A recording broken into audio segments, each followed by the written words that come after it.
Shalom, meus amados, eu sou o pastor Maurício Bucão Souza e venho aqui para juntos meditarmos numa passagem que está lá no livro de Lucas, capítulo 6, que fala de um homem da mão mirrada ou um homem da mão ressequida quando Jesus entra no templo.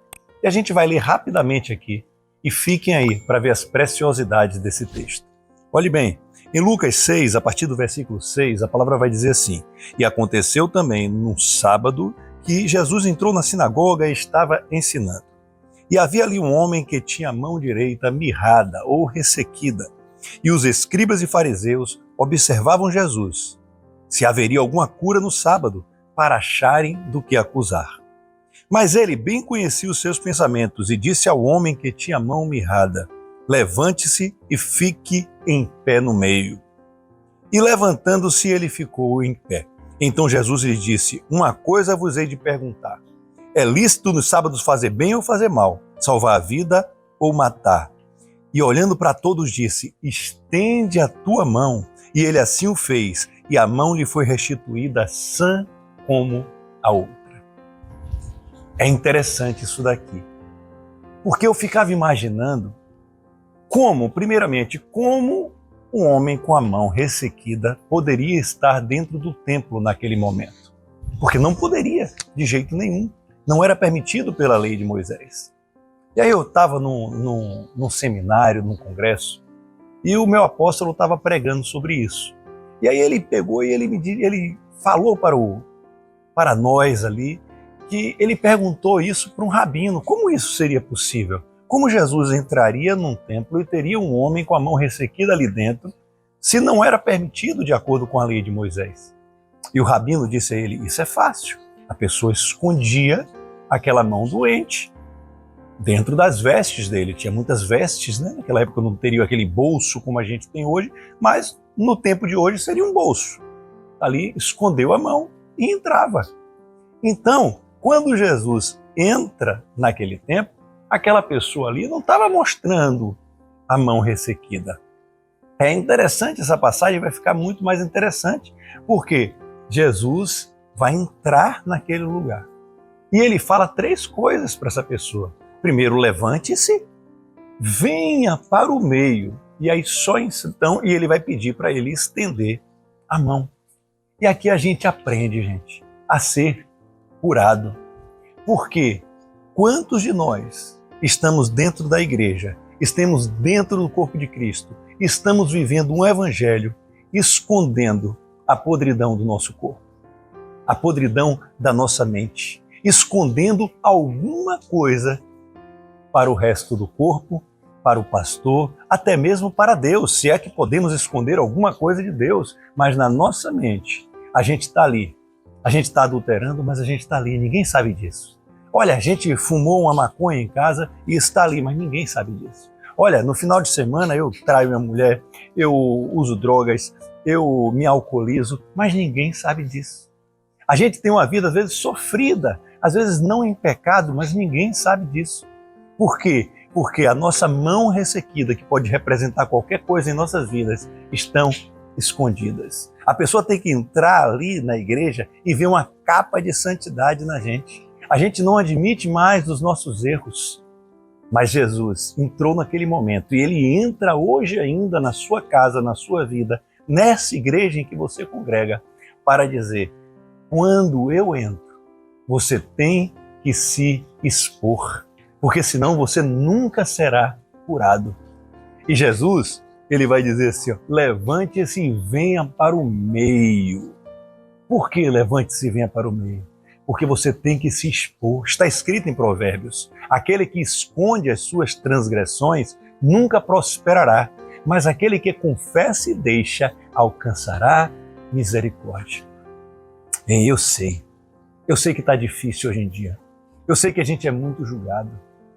A verdade é que a nossa igreja, a igreja de Cristo, ela continua santa, mas a gente começou a juntar muita teologia, muita religiosidade dentro da igreja, e as pessoas estão com medo de confessar seus pecados a seu pastor. Porque em vez de receber alguém ali que vai tentar ajudar aquela pessoa, porque todos nós somos pecadores, vai encontrar alguém que aponta o dedo, que expõe de uma maneira errada para os outros, que põe em disciplina de uma maneira religiosa, mas a última coisa que quer é ouvir aquela pessoa e tentar ajudá-la. Mas não há outro jeito, amados. Ore a Deus para estar num ambiente onde você pode conversar sobre tudo. Aqui na nossa congregação, na congregação que eu pastoreio, a gente deixa isso bem claro e eu creio que todas as ovelhas que Jesus colocou sob meu cuidado sabem disso. Que pode confessar qualquer pecado, qualquer dor, qualquer mão mirrada, tem que vir para o meio, tem que se expor, porque senão não terá cura.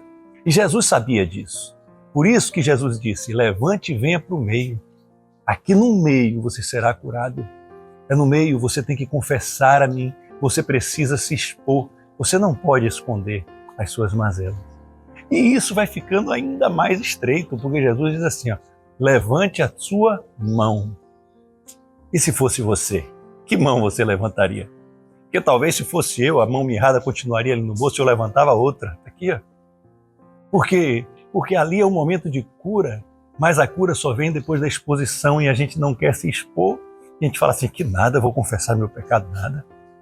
E aí, se aquele profeta usado por Deus disse assim, olha, esse pecado que você está passando e Deus está me dizendo que tem alguém assim, levante-se agora que Ele te liberta disso.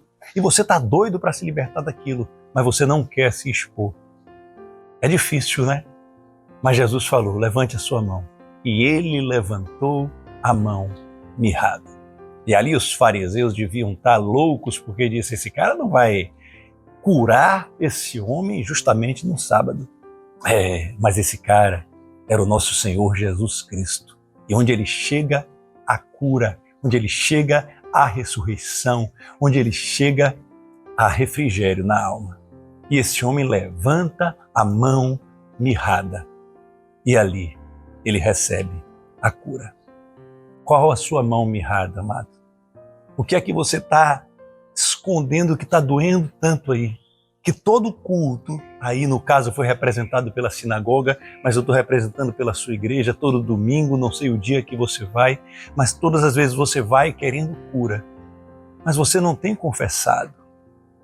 Confesse, confesse. É óbvio que a gente não vai sair contando para todo mundo a nossa vida, que a gente tem até que saber e ter a esperteza, a sabedoria de saber a quem você vai confessar. Converse com o seu pastor, converse com o seu diácono, converse com alguém que inspira Jesus. Agora, se sua igreja não é desse modelo, do modelo celestial, ore a Jesus para te colocar numa igreja que seja. Porque a gente só vai receber a cura. Olha o que a Bíblia fala. Ela fala assim, você quer ser salvo? Confesse a Deus o seu pecado, se arrependa e deixe. Você quer cura? Confesse entre os homens. Timóteo vai dizer isso também. Ele vai dizer, confessai os vossos pecados entre vocês, para que haja cura. Um vai orar pelo outro, um vai ajudar. A gente não consegue vencer esse mundo, curar as nossas dores sem confessar. Tem alguma coisa errada em sua casa hoje? Confesse a seu esposo, a sua esposa. Tem alguma coisa errada ali com o pastor? Confesse ao pastor, ao amigo. Ei, vá pedir perdão. Ei, perdoe e receba essa cura. Porque só assim, gente, a gente vai conseguir vencer no reino de Deus e ter uma vida linda aqui nessa terra. Esse homem recebeu a cura num sábado, saiu dali curado. Valeu a pena ter se exposto para Jesus Cristo, não valeu? E agora, ele nunca mais vai ter a mão mirrada. A mão foi curada por Jesus. Sua ferida hoje pode ser curada por Jesus. Ela só está esperando você pedir ajuda, você se expor, você ir para o meio e levantar as mãos. E Jesus está tocando em você nesse momento e dizendo, seja curado. É isso que eu profetizo em sua vida. Que o amor de Deus Pai, a graça infinita de nosso Senhor Jesus Cristo e as ricas consolações do Espírito Santo recaiam em sua vida hoje e para todo sempre. Amém? Amados, eu estimulo você a quando assistir esse vídeo, você meditar, você ir nos versículos que eu falei, você conferir a mensagem. É muito importante isso. Você pode clicar nos links também para fazer os nossos cursos e adquirir mais sabedoria. E não deixe de compartilhar para que essa cura atinja outras vidas. Amém? Shalom, em nome de Jesus, até a próxima palavra, se Deus quiser.